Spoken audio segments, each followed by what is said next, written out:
Do you believe in fate?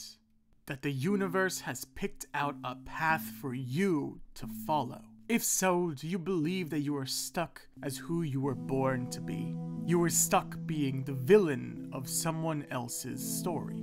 Could you change that path? Could you change your destiny? Could you change your fate?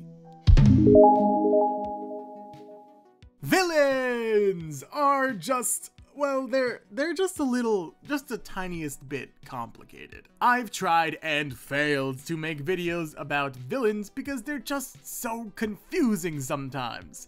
Sometimes we hate them, sometimes we love them. Sometimes we love to hate them, sometimes we hate that we love them. Sometimes they're good but not good. Sometimes they're bad but good. Sometimes we like them more than the heroes. Sometimes we want them as the heroes. Redemption arcs are another topic I should cover soon. Sometimes they're morally bankrupt and pure evil, yet we still love them somehow.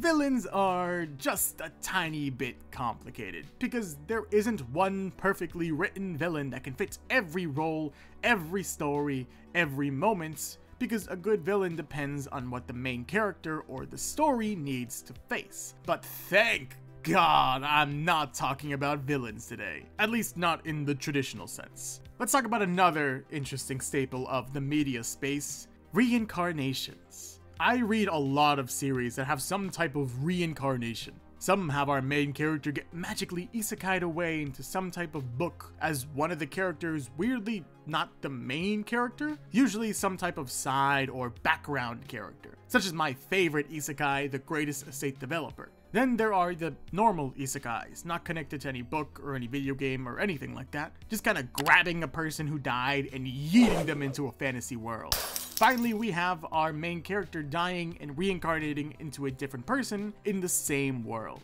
Except for the normal isekais, I really like the book isekais and the same world reincarnations because our main characters usually become a person who's already a person. Like, they become a person who's already established in that world, who's already lived a life, and therefore they have to pretend to be that person and keep certain parts of themselves hidden and tucked away.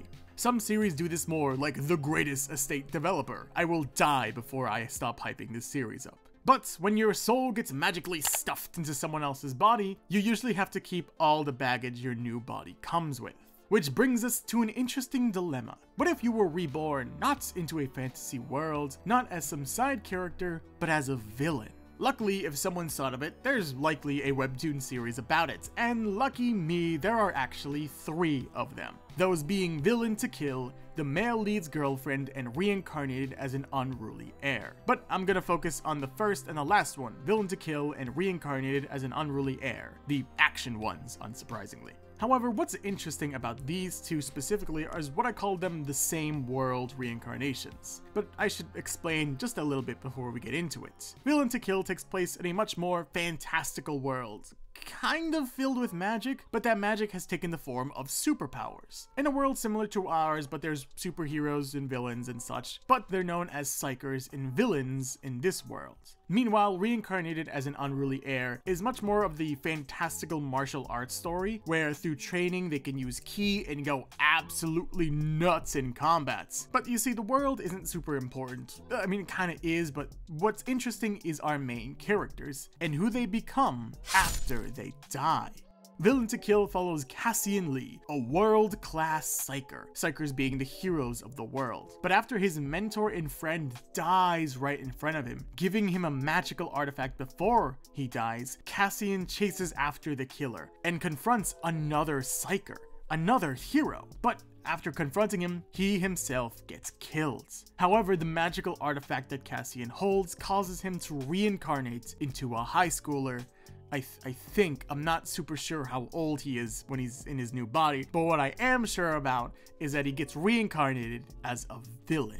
Now, for those who don't read the series, you might be a little confused. A high schooler as a villain seems a little young to be doing villainy. And you're not wrong, but the world of Villain to Kill actually works a little different from that, as people are born into being psychers and villains. People aren't simply born with powers. It's a little tricky to explain, but the idea is that psychers are born with powers, no strings attached. They can do whatever they want with their powers. They can be helpful, they can be greedy, whatever.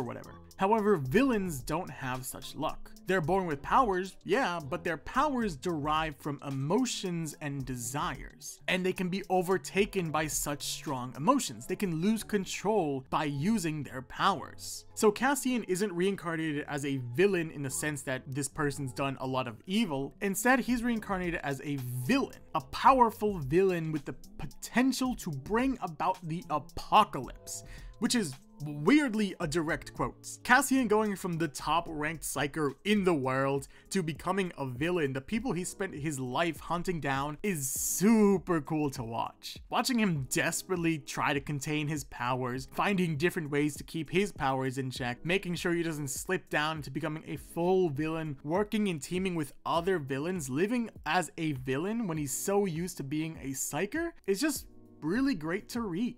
And I guess the series, reincarnated as an unruly heir, wanted to join the fun. We follow, oh god, I don't know how to pronounce names. We follow Jiaqiang, also known as the 10-strike finisher, eldest son of the leader of the Great Martial Alliance. And our main character dies episode 1. He was seen as a threat by the dark martial arts sects who poisoned him, causing his death. However, he's reborn as Seon-sam Ma in a cave where he practices a new martial arts style for 3 years. My guy starts the series with a training arc. Anyways, after spending years learning this martial arts style he found written on a wall, which is literally just what happens, he comes out and realizes he's the vice leader of the Shining Light cult. Pretty name, but also known by other alliances as the Demon Cult. And the style he spent 3 years learning was the Heavenly Demon style. Yeah, he accidentally spent years training himself to serve in and then be the leader of what most people of the world know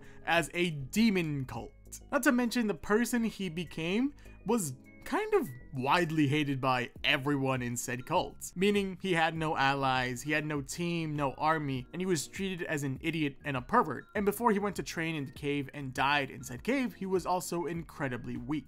We have 2 main characters, Cassian Lee and Jiaqiang. Not only are both from much more heroic situations and backgrounds, Cassian Lee being an actual hero, someone whose job it was to hunt down villains, and Jiaqiang, someone viewed so much as a threat by the dark martial sects that he was poisoned and killed by them. To then have them kind of forced into being villains is just kind of really interesting to see. Like, we've always followed villains. I can point to a handful of series where we basically just follow a villain. The biggest example is I Get Stronger the More I Eat. Absolutely insane and terrifying main character. I mean, look at this man. This man is a villain, 100%. But I think there's a difference between following a villain and the situation we have here.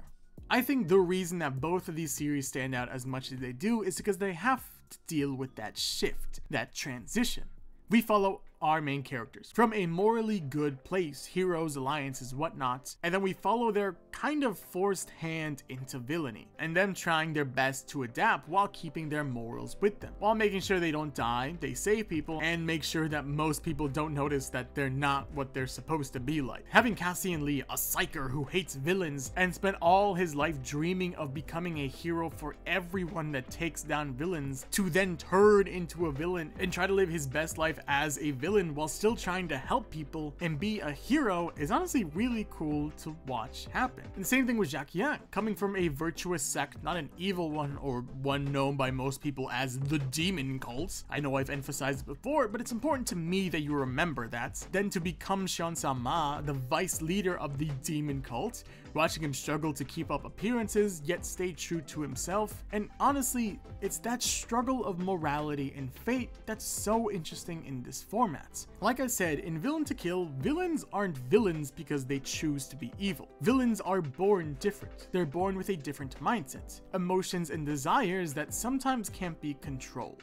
And while that's a topic for a different day, I like seeing Cassian accidentally slide a little too far. To be fair, he's always been kind of a brute, and yeah, now he's even more angry that his mentor was killed right in front of him, and then he himself was killed and blamed for that. But watching him desperately try to control his emotions and not let it overtake him, which has happened a couple times and has almost led to disaster, only through some clever, quick thinking, or the mythical soul in the magical amulets, too much to explain right now, snapping him out of it and getting him to clear his mind. And the same thing with Sean-sama, as there are moments where he does things that are very much not virtuous. There are moments where he kind of needs to push his principles just a little bit. Not quite breaking them, but just enough to strain them. I mean, he literally uses a martial art style that makes him just a little bit terrifying to others. Which circles us back to the start of this video. Do you believe in fate?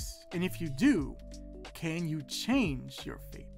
Interestingly enough, it's not a question that comes out of nowhere. Villain to Kill's mythical soul in the magical amulet, Moros, explains that reincarnating Cassian has altered the course of destiny. And a similar thing can likely be said about Sean-sama, as even his destiny was altered. He was supposed to die in a cave alone, but he didn't. He was likely never really meant to go anywhere or do anything important. But with Jack Young in him, he does. I like the struggles that our heroes go through. You see, struggles are so important in storytelling because they keep everything interesting and fresh. But more importantly, they make sure our heroes aren't perfect. But the struggles that our heroes in these series go through versus series like Elyseed or The Lazy Lord Masters a Sword are different. Because in a lot of series with heroes, they're training, they're trying to become stronger, they're doing all this good stuff, trying to do a lot of good in the world, and it's great. But I like this struggle too, because it's not the same. Our main characters here are already very strong, but instead their struggle has to deal with the morality of their situation. They have to make sure that they keep themselves in check.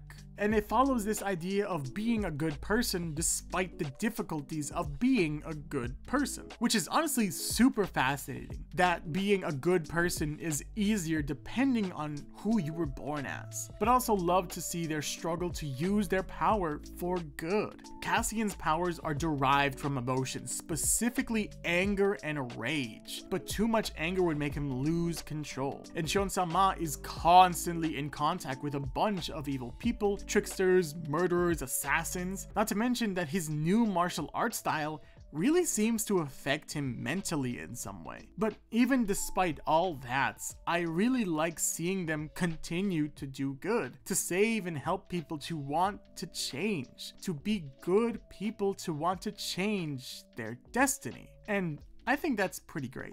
So make sure to check out Villain to Kill and Reincarnated as an Unruly Heir, updating every week on Webtoon.